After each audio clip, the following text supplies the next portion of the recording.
कि हमारे नेता बिहार के नेता हैं नीतीश जी, और नीतीश जी नेता रहेंगे और मुख्यमंत्री वही बनेंगे।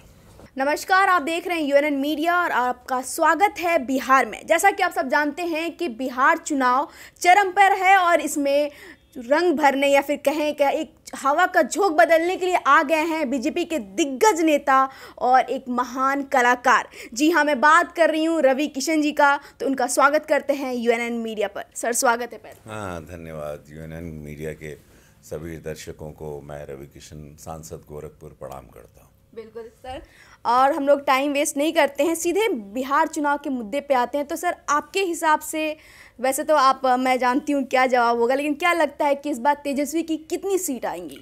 देखिए, उनका तेजस्वी जी का नहीं मालूम उनकी सीट कितनी आएगी। हमको ये मालूम है कि एनडीए की सरकार 150 सीट के डिजिट को भी पार कर रही है और एक ऐतिहासिक जीत की तरफ एनडीए की सरकार बढ़ रही है।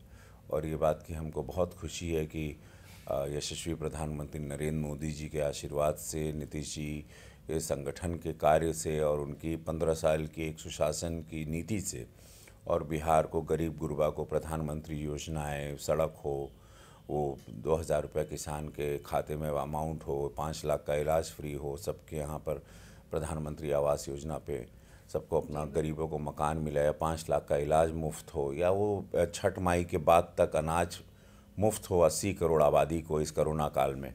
तो ये सारी योजनाएं हम लोगों की जीत का कारण है। ऐसा नहीं लगता कि इतने हमारे साथ तो बीजेपी से प्रधानमंत्री जी हैं, तो क्या बीजेपी को अकेले नहीं खड़ा होना चाहिए था यहाँ बिहार इलेक्शन में? देखिए, आप इतिहास उठा लेंगे तो बीजेपी या प्रधानमंत्री नरेंद्र मोदी जी ने कभी किसी का साथ नहीं छोड़ा। अगर कोई गया तो उनको छोड़ के गया, वो कभी किसी को छोड़ के नहीं गए। और ये उनकी शालीनता है, इसीलिए पूरे वर्ल्ड के वो सबसे बड़े नेता बन चुके हैं। यहाँ ट्रम्प भी उनके गुणगान गाता है, अमेरिका का सुपर पावर। तो आप सोच सकते हैं कि जहाँ पर ये नीति और ये थॉट रहे कि हम किसी को त्यागेंगे नहीं, जैसे कि दूसरे लोग त्याग के अपने अपने स्वार्थ में चले जाते हैं। तो ये उन्होंने वादा किया था कि हमारे नेता बिहार के नेता हैं नीतीश जी, और नीतीश जी नेता रहेंगे और मुख्यमंत्री वही बनेंगे। जैसे बोला त्यागने की बात, तो वहीं लोजपा है, चिराग पासवान, वो तो उन्होंने अलग तो हो गए, लेकिन वो कहते हैं कि वो प्रधानमंत्री से उनका जो रिश्ता है वो बरकरार रखेंगे और हर जगह बोल रहे हैं। तो वो उनके लिए कितना फ़ायदेमंद साबित होगा? वो तो हमको नहीं पता। बस मैं खाली एक चिराग बाबू, चूँकि मित्र छोटे भाई की तरह है, मैं खाली जानना चाहता हूँ कि चिराग बाबू अगर इतना हनुमान की तरह उनको सीने में रखे, तो हनुमान जी ने कभी राम को छोड़ा नहीं था, तो फिर उनको छोड़ के जाना नहीं चाहते। वहीं पर हम जनता को सारा जवाब मिल गया कि अगर वो प्रभु राम मानते और उनका सीना चीरें तो मोदी जी का चेहरा दिखेगा। तो हनुमान जी का, जहाँ तक मैं जानता हूँ, हनुमान जी को हमने पढ़ा है, देखा है, या अपने पिता से सुना, या सनातन धर्म हिंदुत्व से जाना है। कभी उन्होंने राम जी को छोड़ा नहीं था, त्यागा नहीं था किसी भी स्वार्थ में, निजी स्वार्थ में। हनुमान जी ने कभी ज़्यादा सीटें मांगी नहीं थी। तो वैसे तो सर, आप हमेशा चर्चा में रहते हैं अपनी बातों को लेकर, चाहे वो संसद हो या फिर सोशल प्लेटफॉर्म। अब हाल ही में एक चीज़ चर्चित में है कि आप चाह रहे हैं कि चिराग पासवान माफ़ी मांगे। तो किस चीज़ की माफ़ी मांगने की आप बात कर रहे हैं? नहीं, उन्होंने कहा था कि मुख्यमंत्री को अरेस्ट करें। बस हमको लगा कि ऐसे शब्दों का इस्तेमाल नहीं होना चाहिए और उनको क्षमा मांगनी चाहिए बस। बाकी हमारे को चिराग बाबू से कोई उनसे हमारी कोई निजी कोई मेरा कोई प्रॉब्लम नहीं। एक मुख्यमंत्री पे, जिस पे बेदाग मुख्यमंत्री, उनको आप डायरेक्टली गिरफ्तार करने की बात मंच पे सरेआम करें कुछ सीटों, तो हमको ऐसा लगा कि उनको क्षमा मांगनी चाहिए। यहाँ की बात की जाए तो काफ़ी पार्टियां रैलियां कर रही हैं और भीड़ भी देखने लायक है। और मैं खुद कई रैलियों में गई जहाँ पे तेजस्वी की लहर दिखी, मतलब काफ़ी मात्रा में भीड़ दिखी। तो उतनी, उसके मुकाबले अगर देखा जाए तो बाकी पार्टीज में उतनी भीड़ नहीं देखी। तो क्या लगता है कि कहीं ना कहीं सोच बदल रही है, युवा को मौका मिलेगा? आपको फिर हमारी रैली में आना चाहिए, फिर आपको हमारे कलाकार, आज हम चलेंगे आपके साथ। आपको हमारी रैली में देखना चाहिए भीड़ कैसी आ रही है, आपको बड़ा आनंद आता। वैसे उनकी भीड़ को हुड़दंगी भीड़ देखा गया है। वो बांस बल्ली तोड़ रहा है, चिल्ला रहा है, कुर्सियां तोड़ रहे हैं।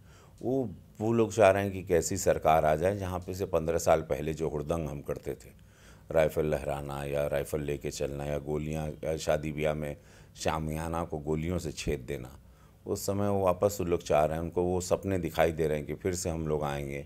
और जैसे कल तेजस्वी बाबू का बयान था कि बाबू साहब लोगों के छाती पे चढ़ के हम लोग राज करेंगे, तो ये ध्रुवीकरण, जातिकरण जो हो रहा है, ये बहुत ऊंची राजनीति है और बड़ा दुख होता है कि कुछ सीटों को पाने के लिए अब 2020 में ऐसे भारत में, दो नरेंद्र मोदी जी के भारत में, या देश जहाँ इतना तरक्की कर रहा है, कोरोना काल में भी हम लोग लड़ के आगे आ रहे हैं, उसमें इस तरह की जातिकरण की राजनीति की अब कोई जगह नहीं है। खासकर बिहार, जहाँ बिहार को मैं ज्ञान बोलता हूँ, बिहार नहीं बोलता हूँ, यहाँ ज्ञान है। यहाँ पर अगर आप इसका इतिहास उठाओगे, बिहार का बहुत बड़ा इतिहास है।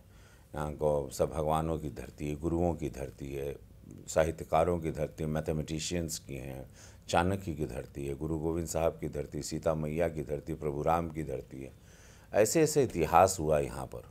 वहाँ पर इस तरह से जातिकरण करके कुछ वोट या कुछ सीट जीतना या सरकार बनाने के लिए, ये बड़ा दुखद है। जी, ये तो मानना पड़ेगा, बिहार में ज़्यादातर पार्टियां हैं जो जाति के नाम पे ही लड़ रही है या फिर दिख रही है। खैर, मैं सर पूछना चाहती हूँ, आप खुद एक कलाकार हैं और आप यूपी में हैं, सांसद हैं वहाँ के, तो आपने देखा है कि वहाँ पे कलाकारों के लिए बहुत अच्छा पहल हो रहा है। आप खुद कर रहे हैं गोरखपुर में, लेकिन ऐसा किसी के भी लिस्ट में कलाकारों को लेकर कोई जिक्र नहीं है, जबकि प्रमोशंस के लिए ज़्यादा मात्रा में कलाकार ही आ रहे हैं। यहाँ नीतीश जी की भी लिस्ट में ऐसा कुछ नहीं है, बाकी पार्टियों की तो बात ही छोड़ दीजिए। कोई बात नहीं, सब अपना काम, मेरा काम है, मैं भारतीय जनता पार्टी का सैनिक हूँ, मैं अपना काम करता हूँ, बाकी कोई किसी के लिस्ट में आने के लिए नहीं। भारतीय जनता पार्टी का संगठन है, यहाँ पे सारे कोई बड़ा सुपरस्टार या ये ऐसा कुछ नहीं होता। यहाँ पे सब लोग संगठन की तरह, एक कार्यकर्ता की तरह काम करते हैं। Okay, thank you so much sir. धन्यवाद। ओके, तो ये थे रवि जी जिन्होंने अपनी राय बताई, और आज इनकी रैली है, हम लोग जाएंगे और देखना है कि आज लहर किस तरफ है। तो बने रहिए हमारे साथ और देखते रहिए UNN मीडिया।